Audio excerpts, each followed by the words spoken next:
Hello again, and welcome to another episode of Stories from Real Life. I'm your host, Melvin E. Edwards. Thanks for joining me for the podcast where personal stories can have a global impact. As you heard in the intro, our guest today is mentor and coach, Dean Taylor. Dean, welcome to the show. Thank you, Melvin. It's super nice to be with you today. Appreciate you having me today. So, you help fathers find their purpose. How do you define purpose, and how is that distinct from goals and ambition? Great question. For me, purpose is, people often will say, is it something, you will often hear it said, well, my why. And for a while in my life, I thought, why was something that could change over time. And my own experience, what I've learned is that my purpose and my why really is who I am at my core. It's the thing that I am. Like, I don't change really who I am. That's kind of central to me. So to me, purpose is really understanding who you are as a person, as an individual, and what is it that really is the thing that you just, that the best way I can describe it, that thing kind of in your chest that just kind of pulls at you and says, this is what I was meant to do, and what I want to become, and what I'm after in life. Okay, that makes total sense. So, how did investing in real estate lead you to discover your purpose and develop your vision? Well, great. Yes, I think when I was first doing real estate, it was something that I was looking for, working a full-time job, something that I've loved doing, but I just didn't feel in my heart I was completely fulfilled. So I began looking at things that I could do that seemed to sort of speak to me a little bit, and so it was something that I'd had some interest in earlier in life, and so I thought, well, I've never really tried that, so I'll do that. I flipped a few houses. I had an Airbnb that I ran for a little while. I made some money, lost some money. But along that path of that journey, what that helped me realize is it led me on a path of discovery in terms of, I think always part of my vision was, I wanted to share, and I loved learning. I love learning new things. I want to share and inspire other people. And I would go to conferences, I'd go to meetups, I'd go to things. And I always had the question in my mind, well, how can I be the person on the stage? And I always felt like I didn't have enough experience. I didn't have enough that education, whatever it was. But through that process of reflecting and just doing things, I really thought, why am I selling myself short? This is the thing that's really pulling at my heart. So I thought, I am just going to do this thing. I'm going to just keep walking. I'm going to walk in the direction where I feel led to go. And so the real estate was just, I think, a path that sort of helped me discover that feeling that was in my heart of just wanting to. I'm just kind of just pausing here for a second. It was just the thing that I thought, well, I want to share, I want to teach, and I want to inspire. And it may sound kind of a little bit strange, like, well, how did that really help you do that? And I think it was through the process of, as I mentioned, I made some money, I lost some money, and when you lose money, you kind of go, wow, this isn't very fun. And yeah, how and there's some soul searching that you do. And so I think that was the trigger that got me thinking about, well, what is it that I really am passionate about? I enjoy doing this. It is a lot of work. I felt like I was just sort of led on a path of discovery. It was just kind of that thing that just, when I look back now, it was just one of those, you don't really connect all the dots, always looking forward, but looking back, I say that was the thing that helped lead me to what I'm doing today. Okay, so what do you think holds most men back from having the kind of career they feel passionate about? I think, well, I can speak from my experience. Probably first and foremost is that, uh, going through what I got my education in, well, isn't necessarily the thing I ended up doing. For example, I became a nurse in the newborn intensive care unit. I got my degree as a nurse initially, and I loved taking care of the babies. There was some conflicts in terms of my home life and my schedule that was made that difficult, working long days, 12-hour shifts, trying to raise a family. And I thought there's got to be something more. and I got into IT of all things. You think, well, how does that happen? And so it provided a more stable work schedule for me. I used went to school and I got a master's degree in nurse. It's called nursing informatics, that allowed me to bridge that gap from the bedside, doing bedside care, into healthcare IT, which is what I have done for a long time. But to your question about, well, what maybe leads people to feel like they're being unfulfilled, and for me, what it was is I felt like I was, without having the clarity of my purpose, without having the clarity of what, and having some limiting beliefs about that, feeling like I didn't have enough experience in this thing to go do the thing that was really pulling at my heart. I felt like I needed some other experience or education or something about that, and that was always my mindset. And so I think for a lot of people, other men that I've spoken with, friends that I've talked to as well, it's I think it's just sometimes just doing the thing. You just do the thing you feel like you got to do to survive, and the thing that's going to pay the bills, the thing that's going to get you, and you sort of just start putting those dreams and that passion to the side, because, and kind of like what your podcast name is, real life sort of just happens, and things sort of take over, and you start just doing the thing just to pay the bills, to get to the next thing. And so we just sort of let those things and we tell ourselves we have to be realistic, and we tell ourselves we got to stop dreaming, and we got to just do that. And so I think for me, that's how I think that's a lot what happens with men, and losing that, feeling a little bit unfulfilled in what you're.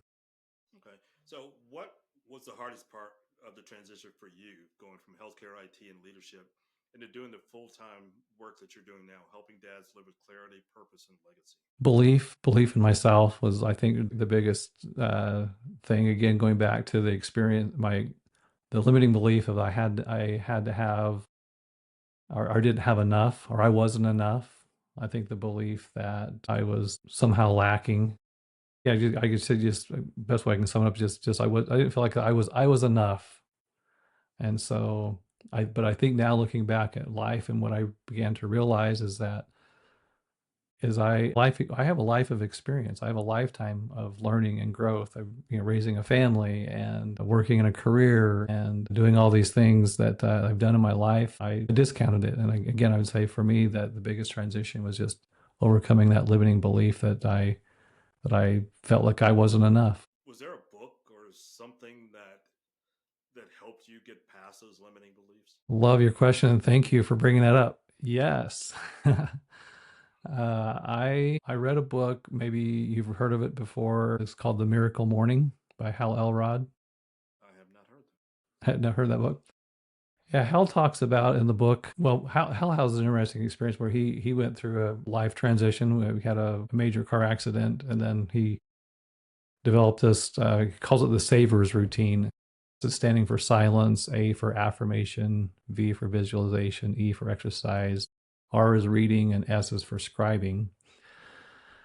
And so I was intrigued by this book. And I thought, wow, this sounds kind of interesting. And I read this book, and I thought, well, I could probably implement 2 of the 6 things he talks about here. So I began to do that. I began to scribing or journaling. So I began to write in a journal every day, and I would also visualize. I just thought, as I'm writing, it helped me to visualize, and so I would think about things and I would be writing them. And after about a week and a half, 2 weeks of doing that, I began to notice a shift inside of me, and just how I felt about myself when I would wake up in the morning and I would do these 2 things. And I thought, well, if I'm experiencing this kind of change and transformation inside of me, just doing these 2 things, what if I did all the other 4? What would change?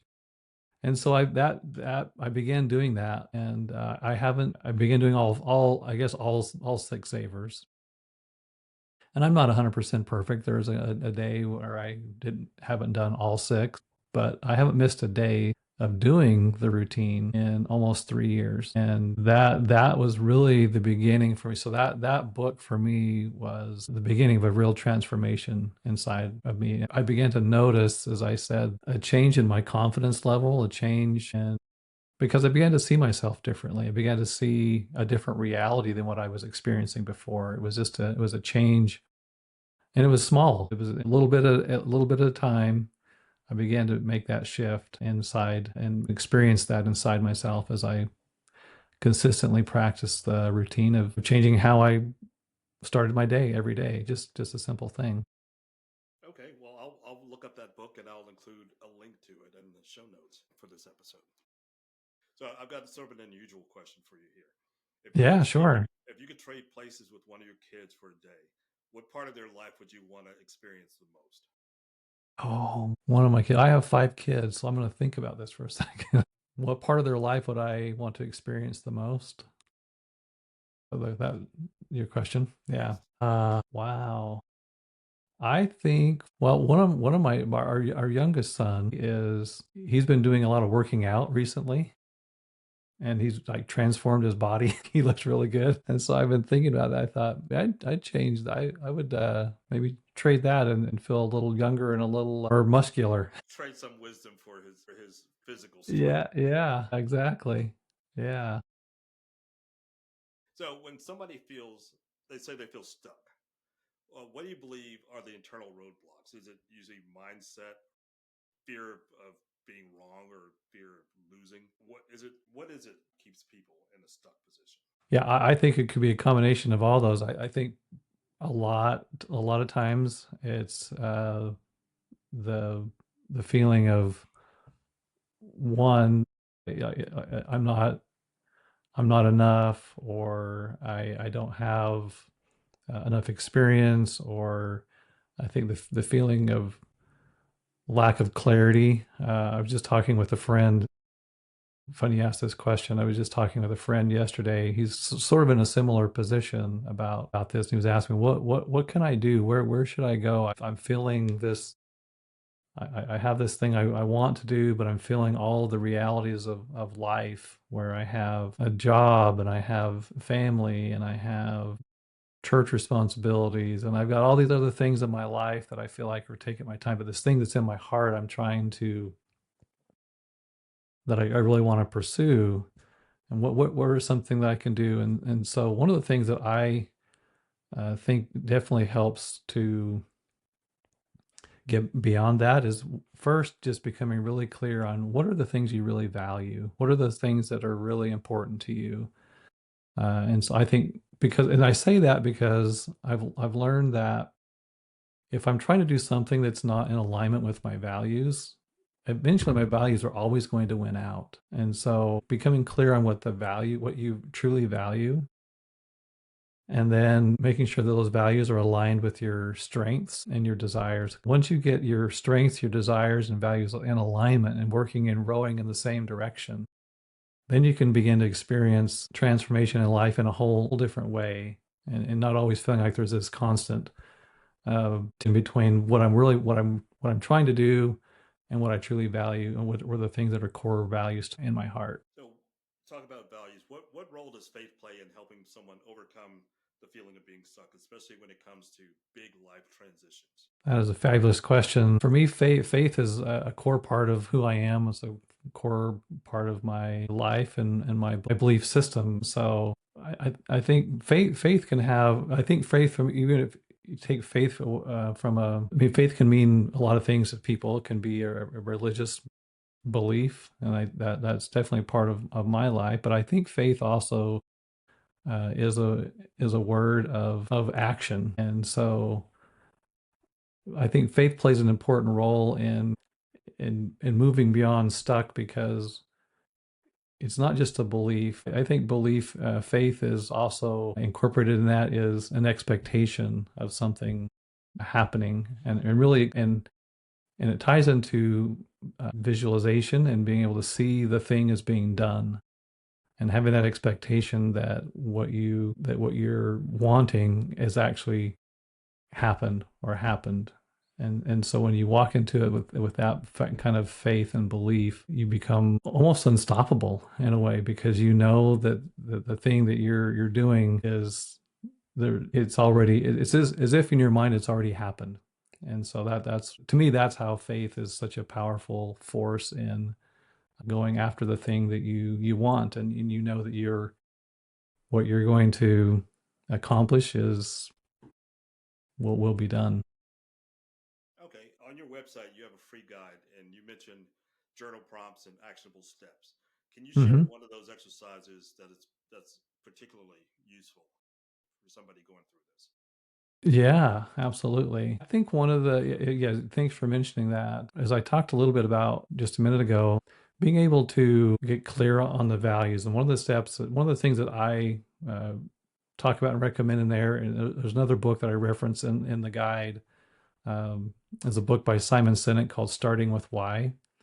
And there's a powerful exercise in thinking about the stories, the stories from your life that were most impactful to you, the things that have helped shape you, and then once you kind of have a collection of stories, working with someone who doesn't really, they know you, that you trust, you can share those stories with. And I follow this exercise, and I would recommend this to anyone seeking to find purpose in life. Is and I think that the value of having a friend that knows you but doesn't know all the details of the story, they can help you pull out themes from those stories that you may not see because you're too close to the story, if that makes sense. Sometimes those stories are impactful, but you may not be able to see all the different themes or meanings that can come from the maybe or underlying or inside those stories. And so that's an exercise that I did, and it was one of those things I did early on in my discovery of purpose and the things that I was feeling really drawn to and passionate about, and it was a great exercise. So that's something I would highly recommend. Okay, so how do you personally help someone clarify their purpose statement if they come to you asking for some advice on that subject? Yeah. Again, I would start with understanding the getting getting clear on the values and writing out the list of what and spending some time writing what the values that you feel are important to you, and that they're kind of those things that you're just not willing to negotiate on. What's the values that you have? For example, integrity could be one. And so once you have this fine core set of values, and then just the exercise that I just talked about, when you look at your stories, the things that are the really most impactful in your life, and trying out and writing, once you kind of identify what those core things are about that came from those impactful stories of your life, then just taking some time and writing out a statement, just a draft of a statement, and just let it sit for a minute. And you don't have to do it all at once. You can do it over a period of time. Just let it kind of sit and think about it for a minute, and then come back and then draft it, and kind of work on it and massage it a little bit. I mean, that's something that I did that I have, if I were to pull out my old journal, I have several pages where I would just reflect upon those stories and those themes and my values and the things that were important to me. I would kind of cross them out, rewrite them until it felt like that was something that, okay, now I feel really connected emotionally to that purpose statement. Okay, how can a father model courage, clarity, and purpose for his children in everyday life, especially when he doesn't necessarily feel like he's got it all together? That is a fantastic question. I have a good friend of mine that I talked to several months ago. An interesting story. He and I had gone out for lunch, and he was talking. He told me the story about having a conversation with his one of his sons, who's mid-teen years, and he was encouraging him. He said, "Hey, you go follow your dream. Go do the thing that you want to do." And his son asked him a question that said it just stopped him in his tracks. His son asked him, he said, "Well, Dad, are you living your dream?" And he said, "It just stopped me in my tracks, and I realized I'm telling my kids this all the time, and yet I'm not living and doing that." And so, I think to your question about how do you model that courage, I think it's kind of what we've been talking about. When you step into the and doing the thing that you feel drawn to do, and modeling that, and because we can talk about it, and we can, and it's so funny. I was driving by a billboard I was driving home the other day, and I saw a billboard, and I don't disagree with the message on the billboard. It just said kids have potential, but it made me think a second. I thought, how often do we say and we think about younger people having potential, but then we reach a certain point in life where we think we no longer have that same potential. We call it wasted at that point. Yeah, that the time, the life has passed us by, that, oh, I'm too old, I'm too far in my career, I'm too whatever it is. And what are people going to think about me if I actually voice this thing that's inside of my heart? And so I think having the courage to, it kind of goes a little bit of all what we've been talking about, having belief, faith, having clarity of purpose and what you want to do. And then sometimes you just have to step into it and do it. And there's another great book that I love and recommend to anyone. It's The 15 Invaluable Laws of Growth by John Maxwell. In one of those chapters, he talks about the law of the rubber band. And he talks about how a rubber band is only really useful when it's being stretched. If a rubber band is just laying on a table, it's not really doing anything. It's not, that's when it has its less usefulness. And so when we're stretching, that's when we become most useful. And when we're trying to, and I think our brains are wired in a way that they want to keep us safe. It wants to protect us. And we're kind of in this little bit of sometimes in a survival mode. Our brain wants this. And so when we step outside of something that feels unfamiliar to us, it feels scary. And so and then we get back into our area of familiarity, we say, oh, that thing that I was about to do was not right because it felt unfamiliar. It felt scary. And what I've learned in life is that if I'm always falling back into that area of familiarity and not moving beyond that into areas that are, and stretching myself like this rubber band, and when I stretch myself, then I learned I just kind of broadened my circle. And now what was used to be unfamiliar now feels familiar. And as I continue to stretch myself, then my area of familiarity keeps growing, and I'm no longer feeling that. Does that make sense? Like I'm It does. yeah. Okay. So, including kids in this, how can dads include their kids in the journey of purpose and legacy?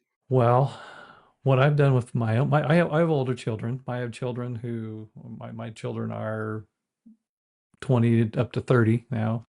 But I've shared with them my journey. I've tried to include them in my own growth. I think if you have younger children, and I love this question because I think fathers play such an important role in modeling, in just being a model for their children. And I think that uh, just I would say sharing with them what you're being open about, what your purpose is, what you're going after, including them in those things. I was mentioning to you, I've had a mastermind. I think I mentioned this before we started the program, that I had started a mastermind, and I've included my kids in that, and they've been able to see me as I've continued my growth, and I've included them as part of that, and I was grateful that they would even want to be a part of it. I felt honored that they would say, "Hey, Dad, I want to be part of this with you," and so made them a part of my own life and journey. That's pretty cool. So we're talking about legacy here. So how do you define legacy, and how do you help people shape a legacy that's both meaningful and realistic at the same time? Fabulous question. To me, I define my definition of legacy is what am I think, well, what am I helping my kids to grow into? And I say that because I know my own children have uh, things that they desire, things that they want to achieve in life. And part of the legacy that I'm wanting to leave with them is helping them to achieve that. And also to show, we just talked about being a model and showing them that I can do it. And I'm not just telling that you can do it, but I'm actually living that as well. So I think a model of legacy for me, would be to defining legacy is not just what I'm accomplishing in my life, but what path am I providing my children to be able to accomplish the thing that their hearts desire as well. And I think a realistic, a realistic legacy, uh, for me, that means a legacy that is based on what I believe. And again, I'll go back to the values and the things that are my strengths. And because I think sometimes I wouldn't I'm trying to figure out how the easiest way to say this, but with a legacy that, I mean, if I were to go say that I was going to be an NBA star, I'm going to leave. That is not, that's, I don't, that's not a strength that I have. What I wouldn't be a realistic thing for me, but legacy that is aligned with my values and my strengths, that's a realistic legacy to me, and something that I can pass on and I can help other people achieve that same thing. Okay, and tie it with your faith. What are some spiritual disciplines or practices that you believe provide footing for someone trying to rediscover their purpose? Love this. So I mentioned the miracle morning. That was one of the things that how that really helped me having a more consistent routine.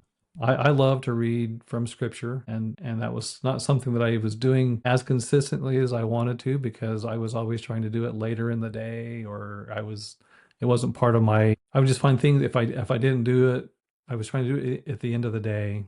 And so I was missing out on that opportunity at some time. So I made that part, that was my reading in the morning. I'll read other books, but I always start with that first. That's the first thing I pick up and I read. And then silence can be meditation. For me, it's prayer. That's the time that I spend in prayer in the morning time. So I've incorporated that and made it just part of my daily routine, and having that consistency has been really transformational and helping me to elevate my level of and desire for greater personal spirituality in my life. So, what are some of the biggest myths or misconceptions you see out there about what it looks like to live with purpose? I think sometimes it's a misconception that you hear purpose and it feels like it's a little bit of this a fluffy word, or a word that it lacks real. I'm trying to think of the right word here, the word that's, but it's not really based in reality sometimes. And what I really have discovered is that having a clear purpose, and I'll use this analogy. We all carry these things called phones around, and they have a wonderful functionality, a piece of an application in them called a GPS, but they're not very useful if we don't put in an address, and we're not going to get. And so to me, having a purpose is like having an address in a GPS. When I have that, when I put the address in, then I know the path. The path becomes more clear, and having that. So to me, address is like purpose in a GPS. That makes a lot of sense. All right, the next couple of questions we're gonna go backward and then we're gonna go forward. Okay. Okay, and looking back on your life as a father and Yeah. leader, what advice would you give yourself looking back at your life? Looking back at my life, I would say that it's never too well. I would say it's never too early to start dreaming again, but it's always too early to stop. What I mean by that is that when I was younger, I had this dream. I was going to be the next Glenn Campbell, if you know who that is. Absolutely. I used to watch his show with my grandparents when I was a kid. Yeah, I thought so. When I was younger, I thought I'm the next Glenn Campbell. And then I got told, well, you can't really carry a tune in a bucket. And so that dream sort of just started to die a little bit. And so you start dreaming about it. And I think I would go back and I would tell myself, again, it's always too early. It's never too late to start dreaming again. You can always dream again. And, but it's always too early to stop. I would definitely tell myself that.